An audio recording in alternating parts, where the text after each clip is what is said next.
Israel ने एक Syria में एयरपोर्ट है, अल दफूर। अल दफूर एयरपोर्ट, ये सीरिया के कोने में, ये बिल्कुल तुर्की से लगा हुआ एयरपोर्ट है। और मैं आपको बताता आ रहा हूँ कि इज़राइल के मिनिस्टरों का स्टेटमेंट आ रहा है कि भाई Syria and Gaza is on steroids, और ये युद्ध होने वाला है।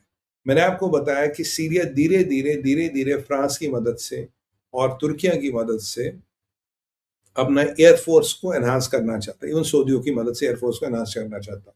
इसराइल ने सीरिया का एयरफोर्स ध्वस्त कर रखा था। सीरिया ने अपने बंदे यूनाइटेड नेशंस भेजे, बोला साहब ये गोलान हाइट हमारा, इसराइल को बोला जाने को। गोलान हाइट को लेके पूरी दुनिया से उसको सपोर्ट मिला। जब जब कोलंबिया ने उनको सपोर्ट किया तो पूरी दुनिया, पूरे इस्लामिक वर्ल्ड ने कोलंबिया का विरोध किया। अमेरिका ने किया नहीं, कह रहे आप गोलान हाइट छोड़ो, आप माउंट हेरमोन छोड़ो और बफर जोन से निकलो। अभी जो इसराइल के पास एडवांटेज है वो एयरफोर्स है। जो सबसे बड़ा डिसएडवांटेज सीरिया के पास है, सीरिया के पास एयरफोर्स नहीं है। और धीरे धीरे जुलानी मीठी मीठी बातें करके एयरफोर्स को बना रहा था, और उसने एक एयरबेस चुनी जो बिल्कुल तुर्किया के बॉर्डर से लगते हुए। क्यों? क्योंकि तैयब अर्दोगन ने कहा तुम यहाँ, एक तो हमारे को तुम्हें माल मसाला देने में आसानी रहेगी, बाकी भैया यहाँ तुम अपने एयरफोर्स को तैयार करो, और हमारे radars are very nearby, if Israelis का we should be able to figure it out. आज रात को 3 बजे भारतीय time Israel went and bombarded. और इसराइल ने, दो ऑफिशियली तो अभी कंफर्म नहीं किया, बट 99.999% ये इसराइलियों का काम है। ना इसराइल इसको कंफर्म कर रहा, ना डिनाई कर रहा। They went and they bombarded the airport. और आज दिन के 5 बजे, यानी कि 12 घंटे बाद भी वहां सेकेंडरी एक्सप्लोजन हो रहे थे। सेकेंडरी एक्सप्लोजन मीन्स कि वहां जो एम्यूनिशन डंप पंप था वो जल रहा था। जितना भी इन्होंने एयरफोर्स को रिवाइव किया था, उसको उसको इन्होंने खत्म, इसको उन्होंने वो हिट कर दिया। तो ये बहुत बड़ा एस्केलेशन है। इस पे एक चिट्ठी, प्रेम पत्र सीरिया ने जारी किया है, जुलानी साहब ने, आतंकवादी जुलानी ने। वो आपको दिखा देता हूँ। बड़ा एस्केलेशन है, ये बड़ा एस्केलेशन है इसराइल का। और Israel always walks the talk. उन्होंने कहा हम हिट करेंगे, उन्होंने कहा था हम सीरिया को एयरफोर्स बनाने नहीं देंगे। तैयब अर्दोगन को लगा शायद मेरे घर के बाजू में बनेगा तो मुझे कोई फर्क नहीं पड़ेगा। I think this is a letter I have, let me show you that. Let me, is it the letter? ये जी हाँ, हाँ जी, ये रहा सीरिया का लेटर।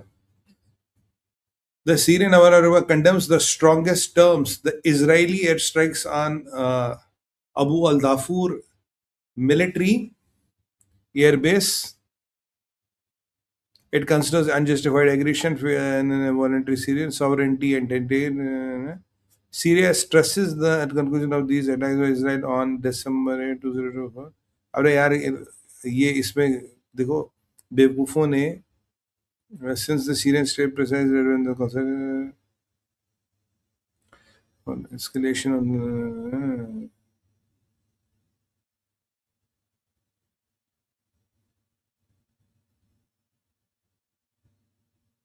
ये सब सीरिया की चिट्ठी आपके सामने है।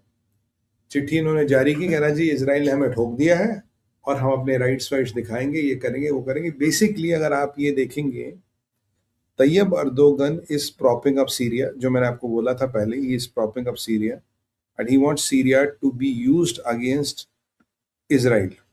ये सारा तैयब अर्दोगन का ब्रेन चाइल्ड है। He is the new kingpin of jihad. After Khamenei is gone, he has taken the rains.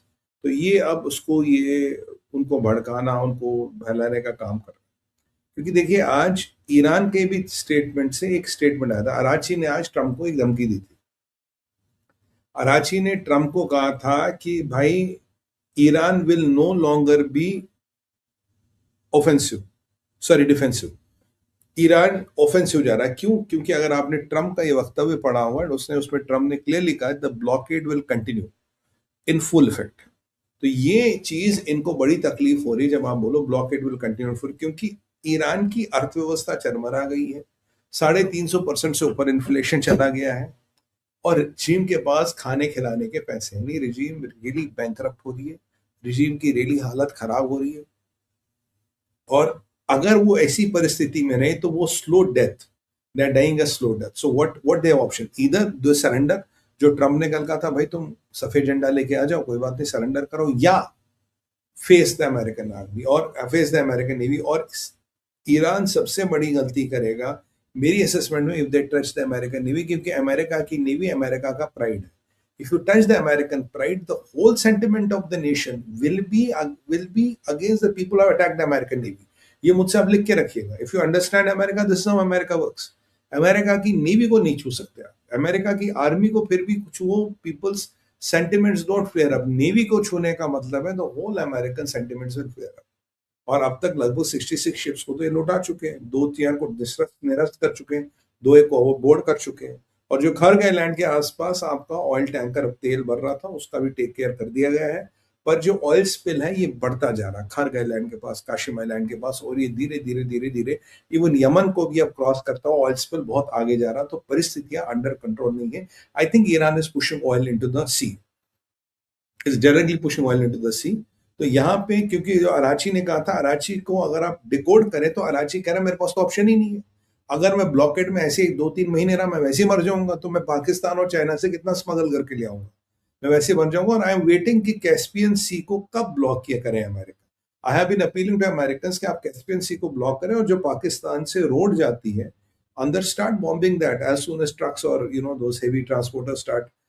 आज Pakistan to close border with Iran. और अगर नहीं मानता पाकिस्तान, आप ईरान के क्षेत्र में जाइए, जो भी बस ट्रक आ रही है उसको खत्म कर दीजिए. Send your F-35 and destroy. Pakistan की टेरिटरी में नहीं करना चाहते तो ईरान की टेरिटरी में कर लो. ईरान के पास कौन सा एयर डिफेंस है? कोई एयर डिफेंस नहीं. तो इसीलिए यहां अराची ने वो धमकी दी थी ट्रंप को, भाई अब हम ऑफेंसिव पे जाएंगे. और ये जो आपको ये दुबई पे अटैक मिला, ये उसी ऑफेंसिव का पार्ट है जो आज दिन में आपके अराची ने धमकी दी थी कि भाई we are going on offensive, हम पीछे हटने वाले नहीं है. समझ गए आप ये इसका लिंक कहां से आता है? अच्छा, अब जरा बात करते हैं इमरान पे, इमरान खान पे करते हैं. इमरान क्रिटिकल. देखिए, इमरान खान की हालत बहुत खराब है. इमरान खान की के वकीलों ने कहा साहब इसकी तो पहले 85% आई साइड गई है और नोबडी नोस हिज कंडीशन. उसके डेथ रूमर्स भी थे. अभी भी इमरान का प्रूफ ऑफ लाइफ नहीं दिया गया. सुप्रीम कोर्ट को भी अब डर लगा पाकिस्तान के. उन्होंने फाइनली बोल दिया यार इसको 48 घंटे के अंदर अंदर प्राइवेट हॉस्पिटल में शिफ्ट कर लो. ये प्राइवेट हॉस्पिटल शायद वही है जो इमरान खान का अपना है.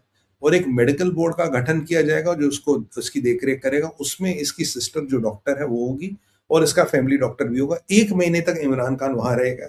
इसकी डिटेल जांच होगी, इसके सिम्टम्स वॉच किए जाएंगे.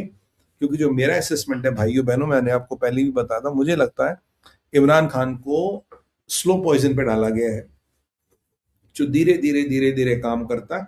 और अल्टीमेटली इमरान खान का एक बार फेफड़ा खराब, गुर्दा खराब, फिर बोलेंगे बुढ़ा था, 73-75 साल का था, ऑर्गन फेलियर हो गया. लास्ट टाइम भी जब इनकी बहन गई थी तो इमरान खान की फोटो खींचने दी गई थी. कहते हैं कि हालत बहुत खराब है. He is literally on death bed.